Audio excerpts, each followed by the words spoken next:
Hello, আসসালামু আলাইকুম। আশা করি সবাই ভালো আছেন। আল্লাহর রহমতে আমিও অনেক ভালো আছি। নতুন একটি ভিডিওতে আপনাদের সবাইকে স্বাগতম। আসুন নতুন একটি গ্রামের সাথে আপনাদেরকে সবাইকে পরিচয় করিয়ে দেই। এই গ্রামটির নাম হচ্ছে নতুন বাস্তবপুর। আমি চলে এসেছি নতুন বাস্তবপুর সরকারি প্রাথমিক বিদ্যালয়ে। আমি স্কুলের মধ্যে প্রবেশ করার পরে দেখতে পাই সুন্দর একটি দৃশ্য। সেটি হচ্ছে পাশেই কিন্তু রয়েছে ঈদগাহ। আমি যখন এই স্কুলে প্রবেশ করি তখন ক্লাস চলছিল। আমি যখন স্কুলের মধ্যে প্রবেশ করি তখন আমার মনে পড়ছিল সেই দিনগুলির কথা যখন আমি টিউশনি করাইতাম।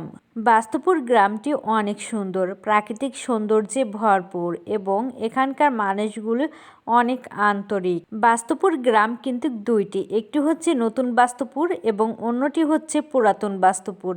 আমি কিন্তু নতুন বাস্তবপুরের মধ্যে রয়েছি।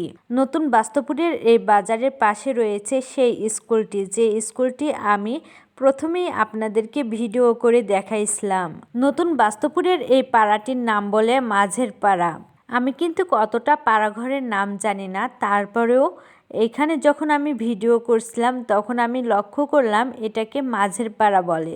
নতুন বাস্তবপুরের আমি ভিডিও করেছি, কিন্তু কোনটা কোন পাড়া সেটা আমি উল্লেখ করে বলতে পারছি না। এই যে বর্তমানে যেখানে আছি এই পাড়াটির নাম কি সেটাও আমি বলতে পারবো না, কিন্তু যারা জানেন তারা কমেন্ট বক্সে কমেন্ট করবেন। গ্রামটি অনেক বড় এবং এখানকার মানুষজনও অনেক ভালো, কিন্তু এখানকার শিক্ষার হার ততটা ভালো না।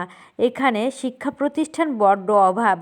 যারা পড়াশোনা করে তাদেরকে দামুড়হুদা উপজেলায় চলে যেতে হয়। এই ছিল আজকের ভিডিও আমার। সবাই ভালো থাকবেন। আল্লাহ হাফেজ।